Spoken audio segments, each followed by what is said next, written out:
Demain, Actu TV, votre fenêtre sur les coulisses du pouvoir. Analyse, débats, reportages exclusifs.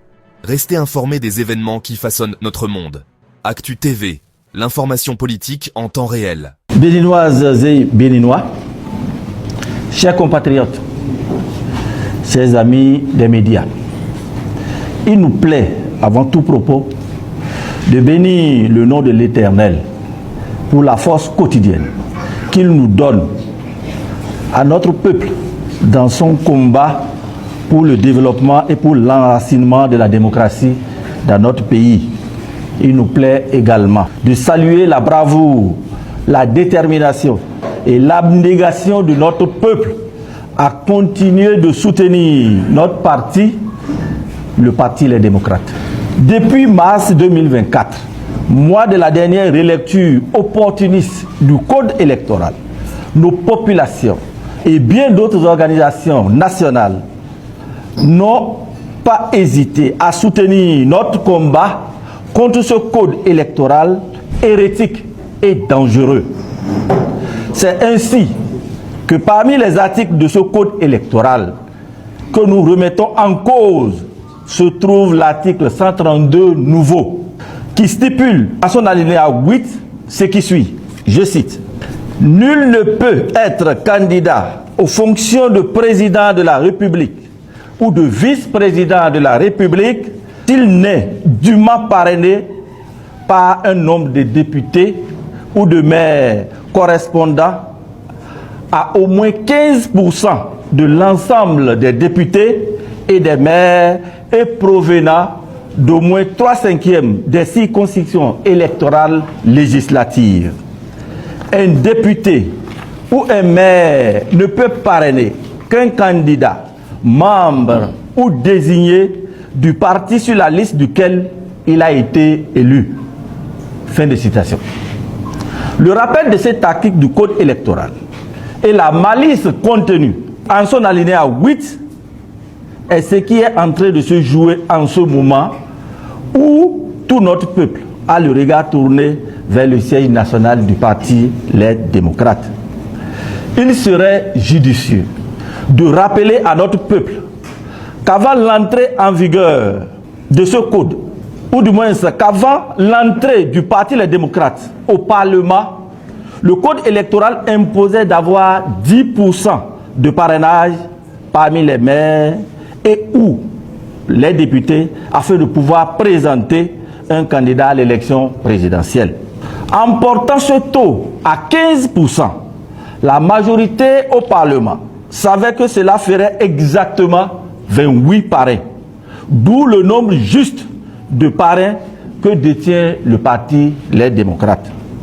Aussi, voulons-nous rappeler à notre peuple les différentes déclarations de presse dans lesquelles nous avons attiré son attention sur les tentatives de débauchage de nos parrains afin de nous empêcher d'aller aux élections présidentielles de 2026.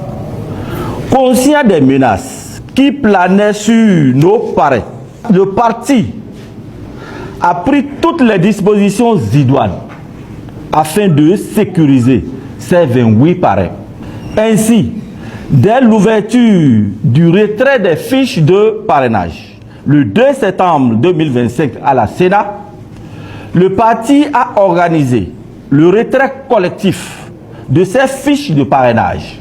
Tous les honorables députés, y compris le camarade Sojinou Michel, ont retiré librement les fiches de parrainage à la Sénat, l'ont signé et l'ont remis personnellement aux responsables du parti, volontairement, librement et consciencieusement, conformément à la ligne directrice définie par le parti.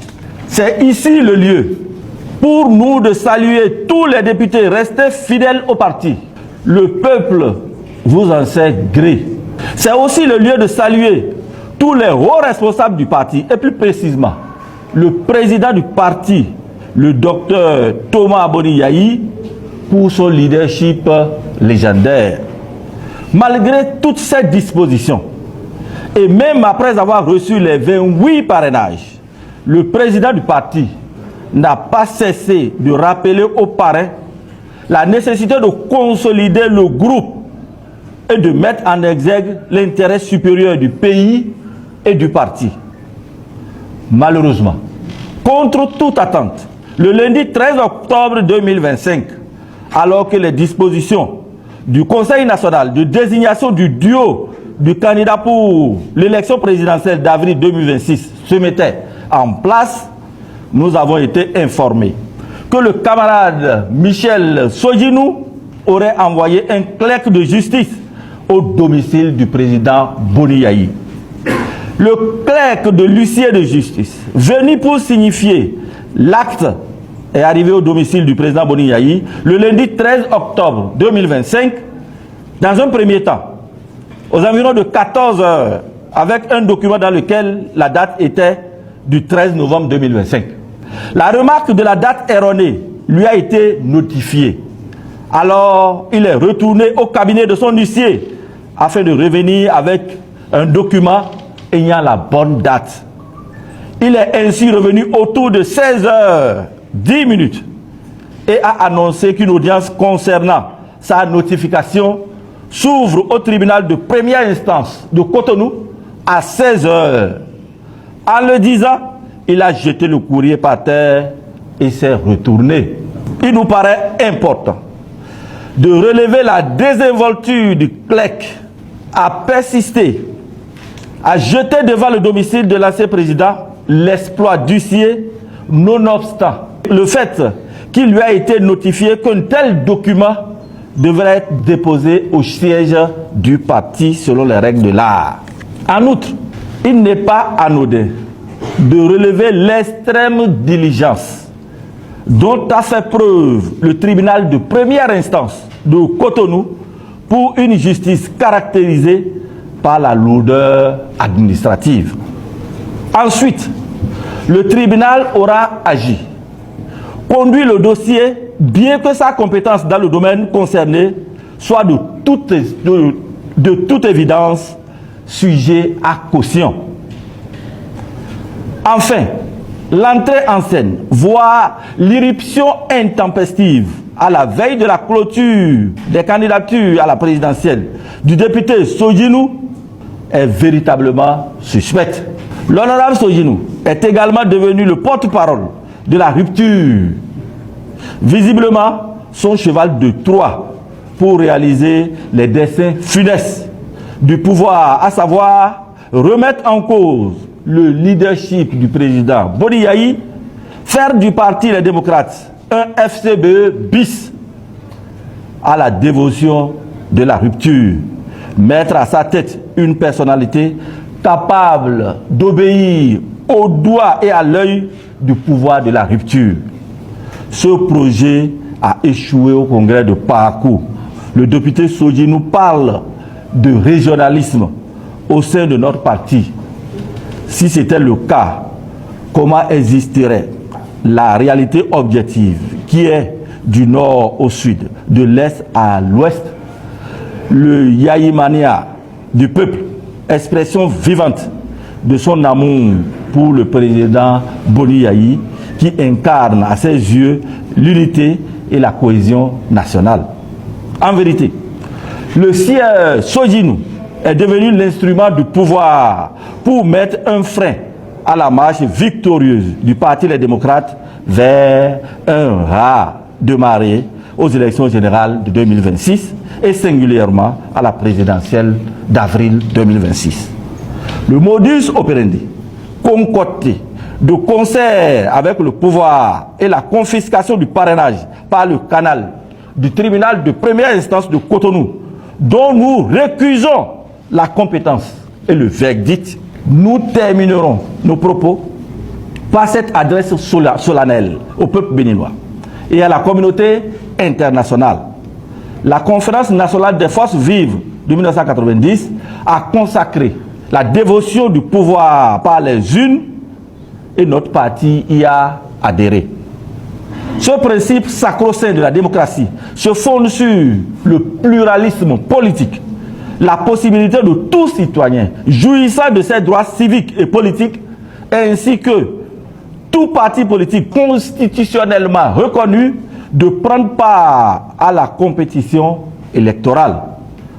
Aujourd'hui, nous sommes à des années-lumière de ce principe qui a cédé place, malheureusement, à l'exclusion.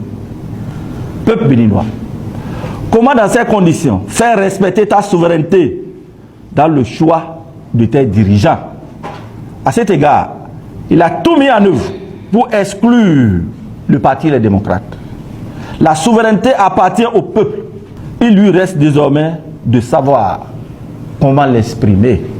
Au regard de la description faite de la situation, le Parti Les Démocrates recuse le verdict du tribunal de première instance de Cotonou, refuse de reconnaître la compétence d'un juge ordinaire de connaître de l'affaire selon notre constitution et maintient sa position sur l'ensemble de ces 28 parrainages.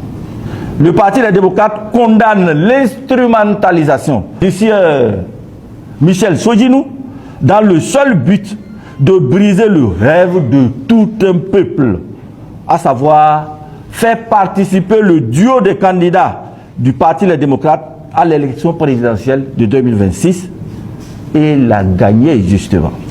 Le Parti Les Démocrates rappelle à ses militants et militantes que son duo de candidats sera bel et bien à l'élection présidentielle d'avril 2026.